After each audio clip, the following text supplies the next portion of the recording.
Let's do this then. This is the first semifinal. It's Liquid TLO versus All About You here on Metalopolis. Welcome to TeamSpeak, advanced voice communication software for any platform. TeamSpeak allows groups of people to communicate and share information with anyone via the internet or through private networks. Using your Windows, Mac or Linux-based computer, all you need is a headset with microphone, and in minutes you can be chatting with others in real time, using our crystal clear voice technology.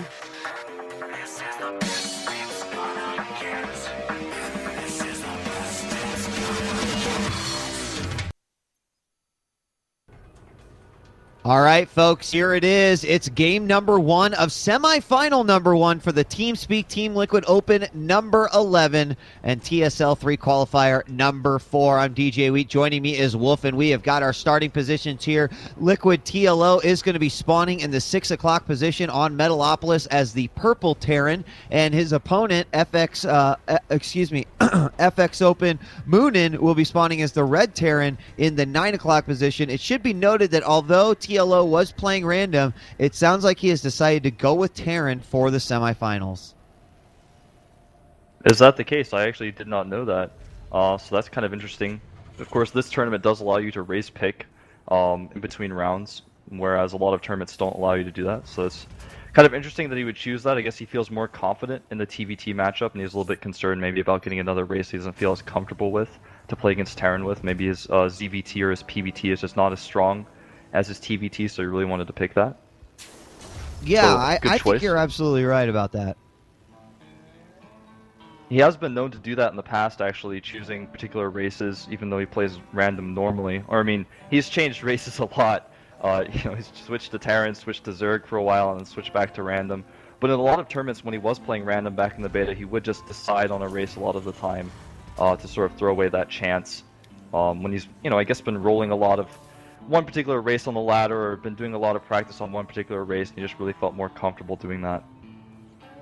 Yep, I agree, and in some cases it's worked out for TLO, and others, not so much. But let's look and see what we got going on here as we see the opening moves of both of our Terran players. Scouts have gone out, and TLO actually going to get his scouting SCV into the base first. We'll see the barracks up front, and he will spot that gas as well. The orbital just now morphing in. On the other side now, we've got FXOmOoNan. It's going to take me forever. I just want to call him All About You. And Same then here. Moonan's SCV, though, is going to be knocked out of there by the Marine. He did see the gas in the orbital, so all is well. And both players opening nearly identical. Yeah, we are, of course, at close positions. I wouldn't put it past either of these players to try to do something and use that to their advantage, either Blue Flame Hellion drop or a Banshee opener. But neither players have gotten a fast second gas. So I think that opening is probably a little bit less likely. No really fast Banshees or really fast Hellions, playing just a little bit more standard. We do see TLO has put his factory sort of on the edge. It's kind of an unusual choice. Makes me wonder if he might want to move that later on, or if he's just trying to make it so that it's not scoutable at the top of the ramp. Yeah, either one of those sounds like a pretty good option as the game sort of begins to move out. We've got Marines from Moonan now spreading out across the base to make sure that he's got vision and nothing will make its way in there. There's the second gas for Moonan now, and nothing over on TLO's side. So we'll see him put the starport down, and there goes the factory. And whether he'll use this, he's going to put it down just outside, build that Hellion. So this is pretty interesting here from TLO, mixing it up just a little bit. He's going to send the Hellion to the Xel'Naga Tower there. He's got a couple Marines as well. And the starport should be completing here very soon. So I'm very curious to see what TLO does. On the other side, though, Moonan, he may have some plans of his own. I really like TLO using the factory like that. It's very clear he wants to do an early Hellion push, but putting the factory on the low ground like that really cuts down on his rally time, and this one Hellion's going to try to take the Xel'Naga Watchtower. However, TLO has 2 Marines at the top, and the Marine's actually taking a bit of extra damage from that Hellion, trying to run back to TLO's Hellion, and the forces of Moonan are much larger than TLO's at this point, but another Hellion does pop out, and it looks like he will be able to clean up. Hellions doing so much damage to those Marines. Nice micro by TLO, trying to line the Hellion fire up on those Marines, getting a lot of extra damage.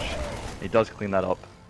Yeah, that was actually real nice by TLO. I was a bit scared for him as his 2 Marines ran from that Xel'Naga tower, but he had some very good Hellion micro. At one point, moving the Hellion around to the side to kind of spread that damage out and hit the entire line of Marines. So really like that. He's now loaded up this medevac. He's going to make his way over with 2 Marines and a Hellion. We do not have Blue Flame yet.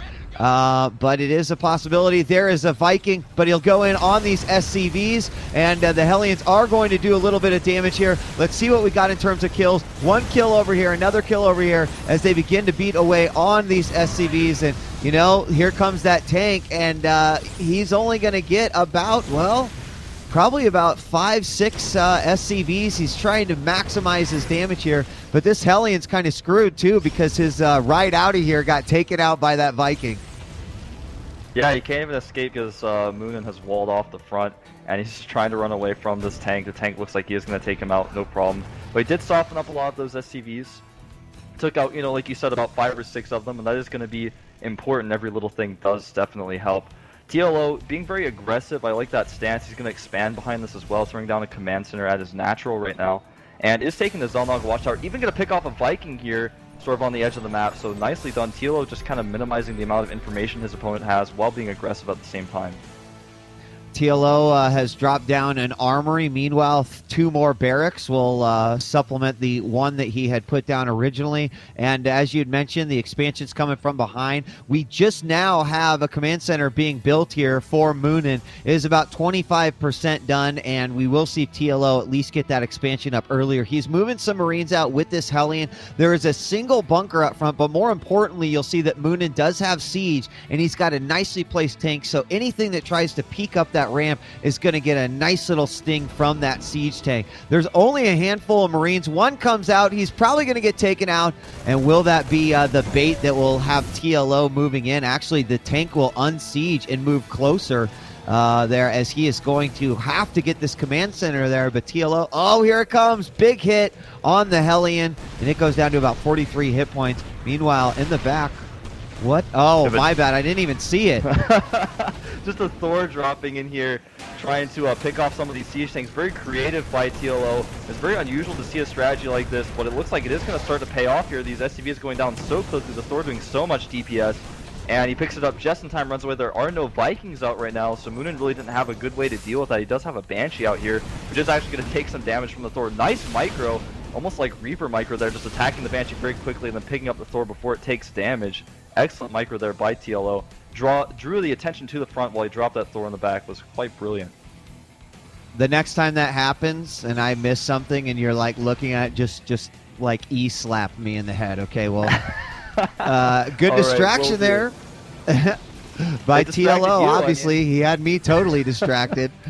We got a couple missile turrets going up in the base of TLO, and obviously with that armory comes the Thor. Thor now getting repaired over on the side, and I would say that was certainly a pretty nice attack by TLO. More importantly, having those units out front too, he's kept this command center from doing nothing but basically making some SCVs for the main. There it finally lifts off, and he will start to move some units out. But you will see that if you look at the unit composition of Moonan, you know, he's got a decent composition. It's just that he's got no units. So he's got the siege tanks, a Banshee, a couple of Marines out, but he's really, really hurting in terms of army size. While we're starting to see TLO get some tanks out, Marauders, Marines, and he's continuing these drops. Here comes the Thor again. Yeah, Thor going to drop in here yet again. Going to try to see what he can get. He really wants to keep the siege tank count low. He's going to pick off one of these tanks. Might even get the Banshee. Nope. Too many Marines. He decides to lift up and run away. Really nice dropship control. Meanwhile, a Hellion even harassing this natural, and he might drop a Thor there as well. He's thinking about it. He does drop the Thor, attacks the Banshee, lifts it back up before it can take any damage. Really, really nice control by TLO. And the thing is, he's getting rid of those siege tanks because he knows he's getting a lot of Thors himself, and because he got those Thors, or actually it looks like he just got one, but because he made that Thor, it slowed down his siege tank production. He's actually going to drop a Mule to repair this Thor, and the Thor doing so much damage here, up to 14 kills. But anyway, if he picks off those siege tanks, it'll give him the siege tank advantage, which is really important in this matchup. And that Thor actually being chased by the Mule might get taken out here. is taken out.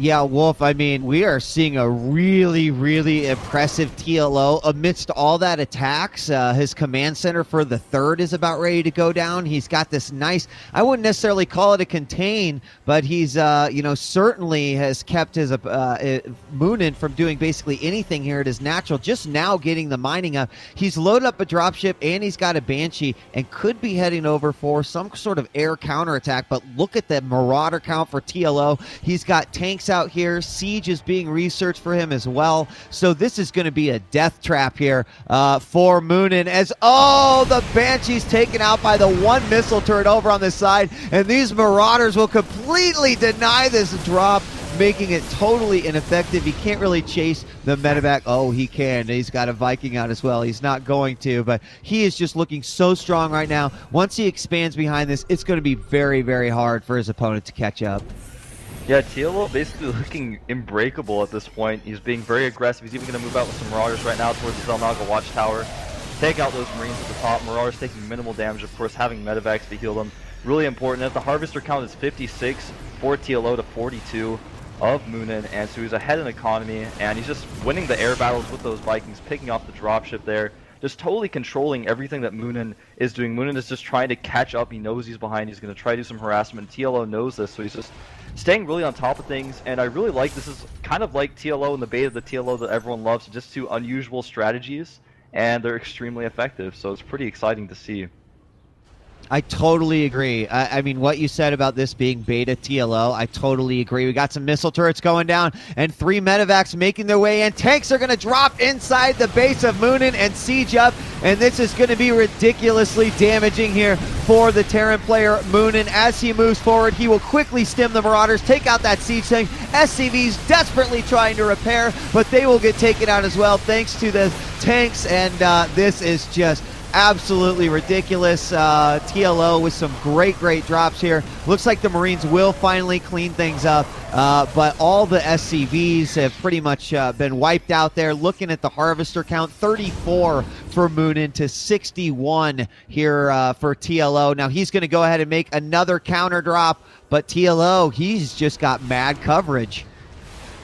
He's always got that Viking patrolling around, checking for those dropships, which is so important to do. And he denies the dropship, kills everything inside of it, and that is just a huge blow to Moonan right now. And Moonan's got to be thinking, the only way I can come back right now is to secretly take like 3 bases or something, because TLO just will not be broken, will not be harassed. And he is just constantly staying on top of things. Even though he lost all of his tanks in that drop, he's catching up very quickly in tank count. Of course, Moonan only has 2 tanks to his 1, so he's not even really behind in that regard. And he just has such a huge Marauder count that it won't even matter anyways, because the tank count is, the disparity is so small between the tank counts of the players. Yeah, it's kind of stupid. I mean, if we just look at the Army tab, you can see the amount of damage that TLO has done over the duration of this game. One little Marine Patrol will get taken out quickly by TLO Marauders, but right now the food count is 86 for Moonan and 153 for TLO right now. And although he did go unit light at the beginning, all of his attacks were so effective that he just waited till the point where his economy was so awesome that it would just boom units, and that's exactly what's happening now. We did see this command center. I believe it was stopped by something and is now just hiding in between the natural and the third base. I don't see anything over there, but TLO now on the move out. He's going to occupy the gold, make this his home base, and win this game from here. Absolutely, and you know, those Marauders running around at the north have just been checking for expansions constantly, and I don't even know if anything denied Moonan's base or if he was just nervous about making it, because the TLO had a huge force moving forward. Maybe he thought he was going to attack the third, but here's a huge drop from TLO right into the main. He's going to siege up on the side as well, and this is so difficult for Moonan to deal with. He's going to try to move some tanks, some Marines forward, but they're all going to be decimated almost instantly. Even the Marauders able to fire up on the high ground. Tanks are too close, there's just too much. TLO having about twice as many forces as Moonan is just going to crush through. You're going to destroy all these production facilities, and I can't imagine a world in which Moonan can come back from this.